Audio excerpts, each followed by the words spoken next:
जमाना कदीम में किसी रियासत पर एक बादशाह हुकूमत करता था। वो बादशाह एक अच्छा और नेक दिल इंसान था, लेकिन ज्यादा अक्लमंद न था। इसीलिए उसे हमेशा होशियार और समझदार लोगों की तलाश रहती थी, ताकि उसकी रियाया बेहतर हो और मुल्क तरक्की करके दुश्मनों को अपना गुलाम बना सके। बादशाह की अपनी मौजूदा रियाया भी उसे कुछ खास कारामद महसूस न होती थी। वो लोग सिर्फ मशवरे देते थे और उसके बदले तनख्वाहें वसूल करते थे, मगर उनके मशवरों में वो तासीर न थी जो बादशाह चाहता था। ये सोच अक्सर उसे बेचैन रखती। एक दिन बादशाह ने इसी उलझन से निजात के लिए अपने दरबारियों के साथ जंगल की सैर का इरादा किया। शायद कुदरत ही उसे किसी जवाब तक ले जाए। बादशाह जंगल पहुंचे और खूब सैर व तफरीह के बाद वापसी का सफर शुरू किया, तो रास्ते में उनकी नजर एक अजीब मंजर पर पड़ी। एक शख्स एक बड़े दरख्त के नीचे बैठा हुआ था और वो खुद से बातें कर रहा था, जो दूर से पागल और अजीब सा लग रहा था। ये देखकर बादशाह रुक गए। उनके दिल में ख्याल आया कि या तो ये शख्स पागल है या फिर गैर मामूली जहानत का मालिक, जो अपनी ही दुनिया में गुम रहता है।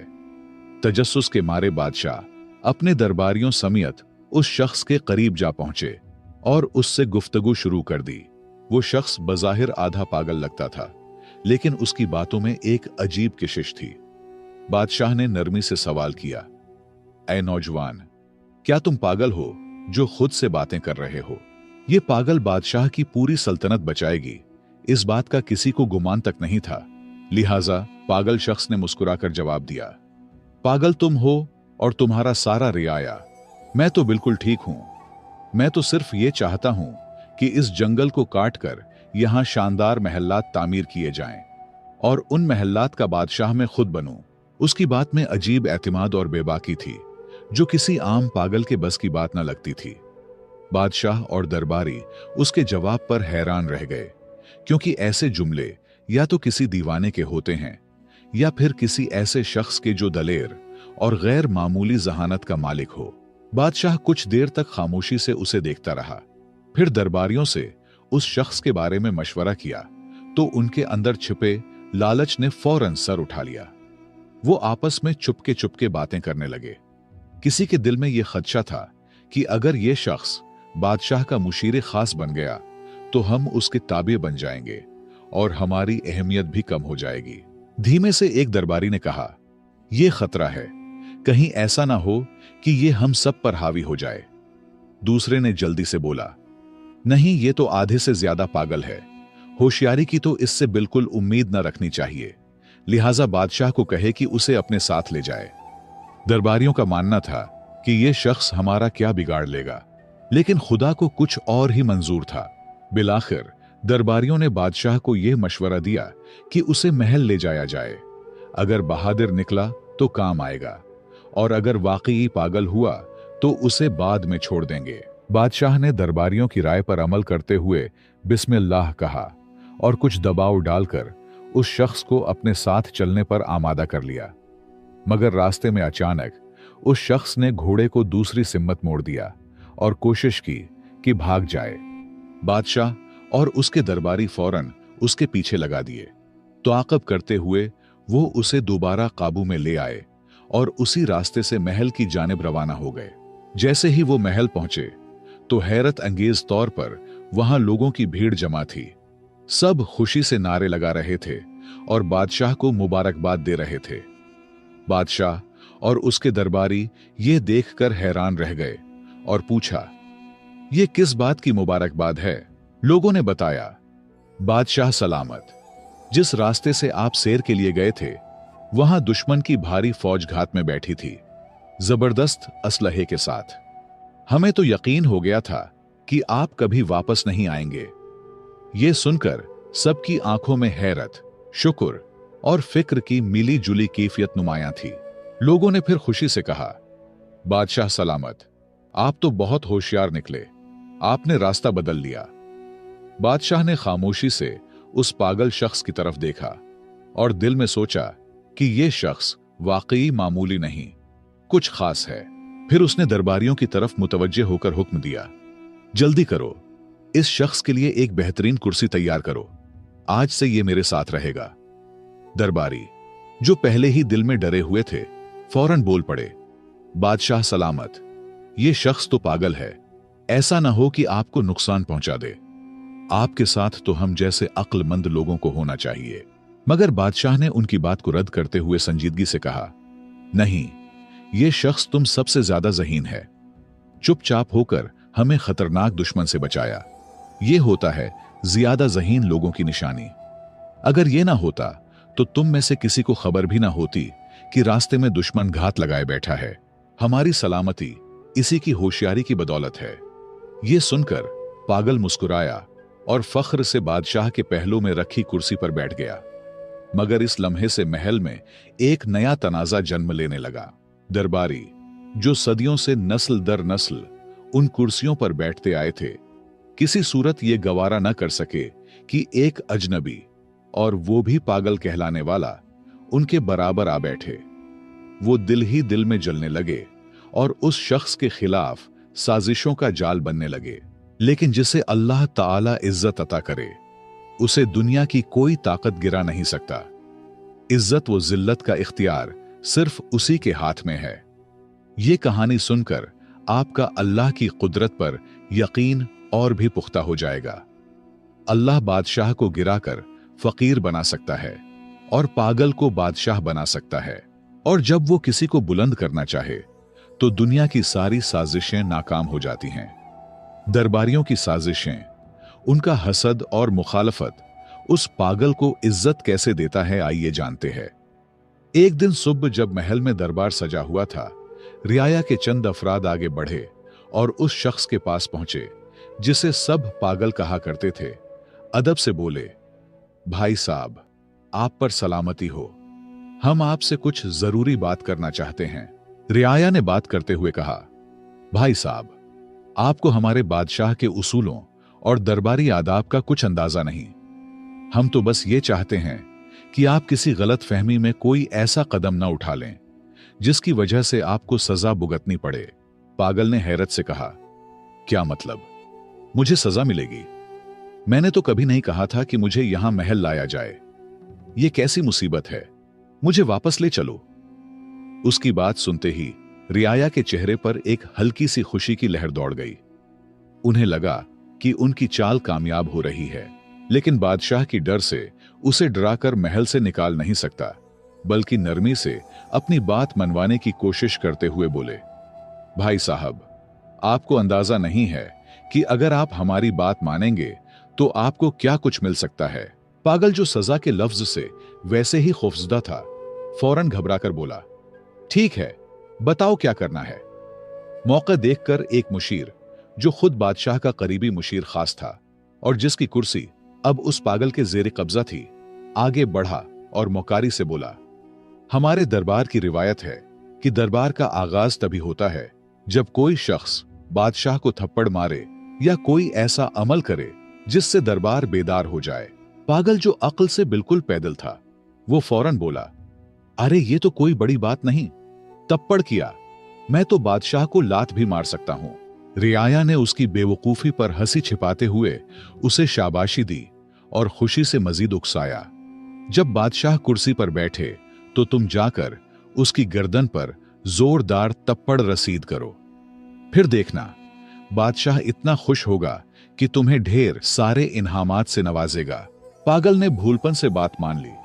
जब अगले दिन दरबार लगा और बादशाह तख्त पर बराजमान हुआ तो पागल निहायत सादगी से आगे बढ़ा और एक जोरदार थप्पड़ बादशाह की गर्दन पर दे मारा। इस जोर से बादशाह का ताज दूर जा गिरा, लेकिन जैसे ही ताज जमीन से टकराया, उसके नीचे से एक खतरनाक बिच्छू निकल आया। बादशाह फौरन चौंक कर खड़ा हुआ और उसे यह समझते देर न लगी कि अगर वो ताज सर पर रख लेता तो बिच्छू उसे काट लेता। शुक्रगुजारी से भरे दिल के साथ बादशाह ने पागल को सीने से लगा लिया। बादशाह ने पागल को सीने से लगाते हुए खुशी से कहा, मेरे अजीजों, ये सिर्फ एक शख्स है जो मुझसे सच्ची मोहब्बत रखता है। अगर ये मुझे थप्पड़ न मारता तो आज शायद मेरा आखिरी दिन होता। बादशाह के हुक्म पर पागल के लिए एक शानदार दावत का एहतिमाम किया गया और साथ ही उसे एक खूबसूरत महल भी इनाम में दे दिया गया। रियाया, जो पहले ही उससे हसद में मुब्तला थे, अब और भी परेशान हो गए। उनके दिलों में खौफ बैठ गया कि अगर यूं ही सिलसिला चलता रहा तो ये पागल उन सब की कुर्सियों का वारिस बन जाएगा। चुनांचा वो आपस में सरगोशियां करने लगे, यार ये बंदा तो बहुत तेजी से ऊपर जा रहा है, कुछ करना पड़ेगा, वरना हमारी सब इज्जतें और रुतबे खत्म हो जाएंगे। दूसरी तरफ वो आधा पागल दिल ही दिल में सोच रहा था, ये रियाया तो वाकई बड़े सच्चे और हमदर्द लोग हैं। देखो कितना जबरदस्त मशवरा दिया था। खुशी खुशी उसने दिल में फैसला कर लिया कि अब से जो भी ये लोग कहेंगे वही मानूंगा। अगले दिन रियाया दोबारा मशवरा करके उस पागल के महल पहुंचे। वो सब अंदर से तप रहे थे, मगर जाहिरी चेहरों पर मुस्कुराहट सजाए बैठे थे। एक मुशीर ने नरमी से बात शुरू की, भाई साहब, कल की तरकीब कैसी लगी? अगर आप थप्पड़ न मारते तो बादशाह आप पर शक करता और शायद आपको सजा भी हो जाती। पागल, जो अब इत्मीनान से महल में रह रहा था, मुस्कुराकर बोला, हाँ बिल्कुल, आप लोग बहुत अच्छे हो, आपकी तरकीब ने मेरी किस्मत बदल दी। रियाया ने मौका गनीमत जाना और अगला जाल बिछाया। लेकिन यह तो सच है कि जिसे अल्लाह रखे उसे कौन चखे। जितना मर्जी आपके खिलाफ कोई साजिश करे, लेकिन अगर तुम सच्चे हो और अल्लाह तुम्हारे साथ है तो कोई कुछ नहीं बिगाड़ सकता। रियाया ने पागल को मुखातब करते हुए कहा, अब एक और बात सुनो।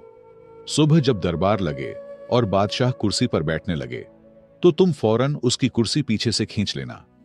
देखना, तुम्हें आधी बादशाहत मिलेगी। यह काम आसान नहीं, लेकिन तुम तो बहादुर हो, कर लोगे। पागल जल्दी से बोला, एक क्या, मैं तो 2 कुर्सियां भी खींच सकता हूं। रियाया हस्बे मामूल उसे शाबाशी देते हुए रुखसत हुए और सुबह दरबार में वही हुआ जिसकी उन्होंने पागल को करने को कहा था। जैसे ही बादशाह तख्त पर बैठने लगा, पागल ने मौका देखकर कुर्सी पीछे खींच ली, मगर बादशाह ने खुद पर काबू रखते हुए गिरने से पहले संभल कर खड़ा हो गया। जब उसने पीछे मुड़कर देखा तो हैरान रह गया कि कुर्सी का एक पांव अंदर से पहले ही टूट चुका था। बादशाह ने फौरन पागल की तरफ देखा, उसे गले लगाया और बुलंद आवाज में सबके सामने कहा, देखो ये शख्स कितना होशियार और वफादार है। अगर ये ना होता तो मैं कुर्सी समेत जमीन पर गिरकर जख्मी हो जाता। फिर उसे तमगा इम्तियाज देकर अपने फौज का जर्नेल मुंतखब कर दिया और दरबार में एक बार फिर उसकी बहादुरी की दाद दी गई। ये देखकर रियाया सर पकड़कर रह गए। वो जो हर बार उसे गिराने आते, उसी की इज्जत में इजाफा होता रहा। अब वो तंग आकर एक दूसरे से कहने लगे, यार ये कैसी मुसीबत है। हम तो चाहते हैं कि उसे सजा हो, बादशाह नाराज हो और वो फांसी चढ़े, मगर ये हर बार बाजी मार जाता है। अब मामला हाथ से निकलता देखकर मुशीरों ने एक गहरा मंसूबा बनाया, ऐसा मंसूबा जो पूरी सल्तनत को हिलाकर रख सकता था। सबने मिलकर फैसला किया कि वो पड़ोसी बादशाह से खुफिया राब्ता करेंगे, उसे जंग पर उकसाएंगे और वादा करेंगे कि हम तुम पर हमला करेंगे। लेकिन बादशाह को इत्मीनान दिया गया कि रियाया सब आपके साथ है, सब हम संभालेंगे, बस तुमने सिर्फ हमारे जर्नील को मारना है, बाकी सब कुछ हम पे छोड़ दे। रियाया ने यह साजिशी खत भेजा और दूसरी बादशाहत की जांच पड़ताल के बाद वो राजी हो गया। अब रह गई सिर्फ एक बात, अपने बादशाह को जंग पर आमादा करना। चुनांचा रियाया ने अपने चंद आदमी जख्मी कर लिए और बादशाह के सामने आकर कहने लगे, बादशाह सलामत, हम कब तक सब्र करें? अगर कल आपको कुछ हो गया तो पूरी सल्तनत रोएगी। दुश्मन हमला आवर हो रहा है, हमें अभी फैसला करना होगा। मुख्तसर ये कि बादशाह ने जंग की ढूल बजा दी और अपने फौज को रियाया समेत जंग के लिए रवाना कर दिए। अब लश्कर का सिपा सालार पागल है, लेकिन सब मिलकर भी पागल का कुछ नहीं कर सकता, सिर्फ पुष्ट पीछे हंस रहे थे। जब वो दुश्मन मुल्क की सरहद पर पहुंचे तो वहां की फौज पूरी तैयारी के साथ मौजूद थी। दोनों जानिब की अफवाज जब जंगल में दाखिल हुए तो पागल ने हुक्म दिया, सब रुक जाओ, सबसे पहले मैं बादशाह से खुद लड़ूंगा। चूंकि वो कमांडर था, पूरी फौज रुक गई। पागल ने जोर से आवाज दी, ए बादशाह बाहर आ। दुश्मन बादशाह आया और दोनों जंगल के बीचों बीच आमने सामने खड़े हो गए।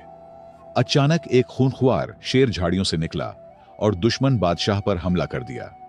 पागल, जो असल में सिर्फ तलवार चलाना चाहता था, दिल में कोई जाती दुश्मनी नहीं रखता था, फौरन आगे बढ़ा और शेर से लड़ने लगा। एक सख्त जंग के बाद उसने शेर को मार गिराया और बादशाह को जख्मी हालत में उठाकर लाया। दुश्मन बादशाह खून से लथपथ था, लेकिन जिंदा बच गया। अपनी फौज को देखकर इस बादशाह ने कहा, नहीं, लड़ाई नहीं होगी। मैं उस कमांडर को माफ करता हूं, उसने मेरी जान बचाई है। यह निहायत बहादुर और होशियार शख्स है। हम जंग नहीं चाहते। हां, जो रियाया उसके साथ आए थे उन्हें गिरफ्तार करके कैद में डाल दो। यह सुनकर पागल ने फौरन तलवार निकाली और गर्ज कर बोला, खबरदार, अगर किसी एक मुशीर को हाथ लगाया तो।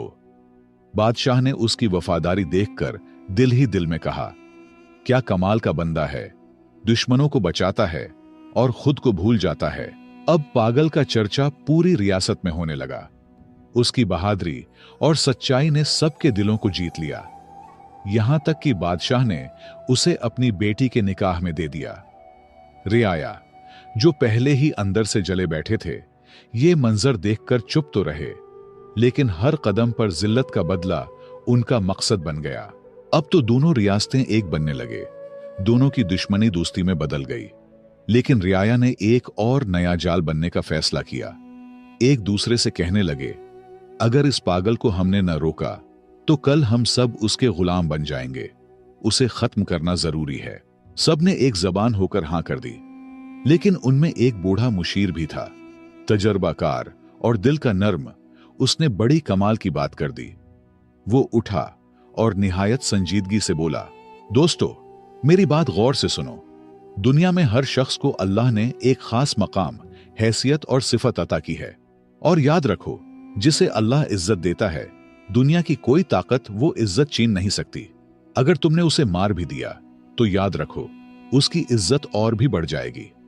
और अगर तुम ये समझ रहे हो कि उसके मरने से तुम्हें तुम्हारी खोई हुई कुर्सी वापस मिल जाएगी, तो तुम धोखे में हो। एक दिन सच सामने आ जाएगा और तुम सब अपने अंजाम को पहुंचोगे। लिहाजा अल्लाह की रजा पर रजा हो जाओ, इसी में हमारे लिए बेहतरी है। उसने सांस लिया और फिर नरमी से कहा, तुम सब सिर्फ एक बात समझ लो, वो बज़ाहिर पागल है, लेकिन अल्लाह ने उसे एक नायाब सिफत अता की है, किस्मत।